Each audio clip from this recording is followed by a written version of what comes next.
Juniper's mad, like it does have like a lot of like, it's a lot of flavour in a tiny wee cone.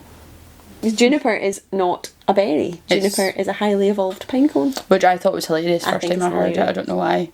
Just I find them like they're just clever wee. They're clever wee things. Clever wee cones, so they are. Clever wee spreading cones. themselves around.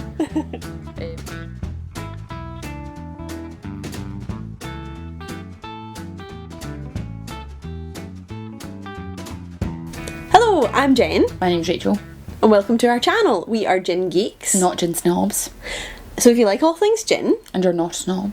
subscribe.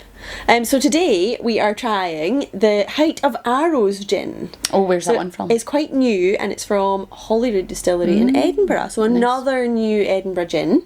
This one that seems totally different, I think. So the whole idea is that the Holyrood Distillery, they're going to be making whiskey. And so I think the gin was not their first thought from the sounds of things, but they decided to go down the same route. And kind of with whiskey, you're only using the 3 ingredients and you're making like the best possible thing you can with those 3 ingredients. So their idea was to do that with the gin, so not to use hundreds of botanicals to make lots of different flavours.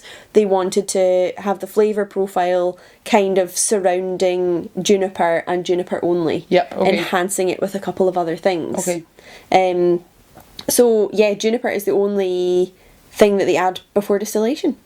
I like that. I like that's just a really ginny gin. Yep, ginny gin, although it's not a London Dry style gin. Because They've added stuff after distillation, so you can't call it a London Dry if you've added after distillation, which is quite cool because I feel like they're then not they're not appealing to that like mass market. They're just doing what they want to do.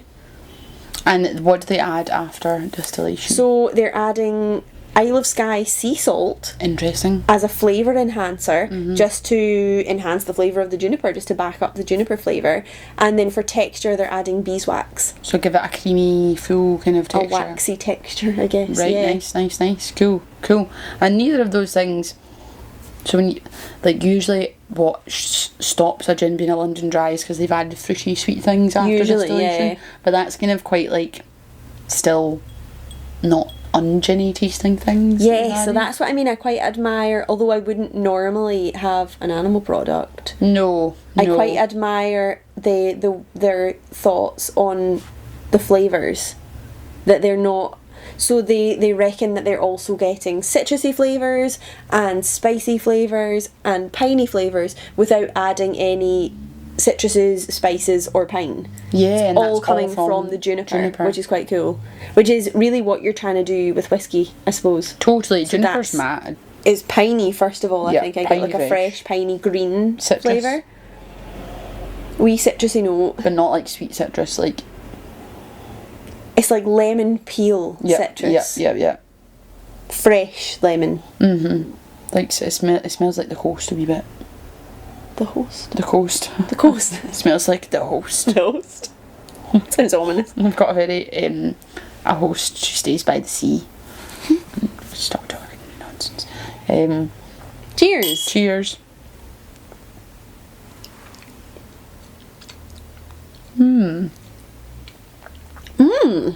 I could taste the beeswax a lot more in that than I thought. I don't know. I feel like I can taste the beeswax. It's very floral. Wee salty bit at the end. I don't know about that one on its own. I get like a floral, like a violet flavour. I find that quite bitter actually on its own. Like a bitter violet. I feel like more bitter grass. So we're having this with tonic just to try it to compare with the other ones we're trying. But they actually suggest this one in like a strong, neat cocktail, like a Negroni or a martini. I think it would work quite well in a martini. Oh, I don't like that one with the tonic.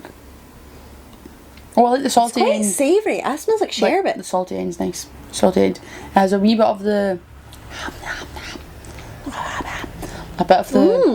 the bitter flavour I sometimes don't like that makes me go That's like talcum powder. It's quite, it's quite like talcum powder. I like the end though. The end gets a wee bit savoury, a wee bit more salty and I get like a lemon and pepper. It's like a lemon pepper sauce. Oh. Does remind me, I don't get what you're saying with the floral now. Wasn't getting that before. I definitely get that, like, first of all. But I think that is a bit like furniture polish, which I think is beeswax. I think that's a beeswax.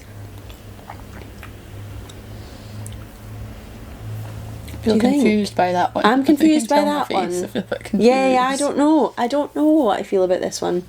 I think it'd be nice maybe with lots of ice and some lemon. Or maybe, or like a martini with a lemon peel sliver, I think would work.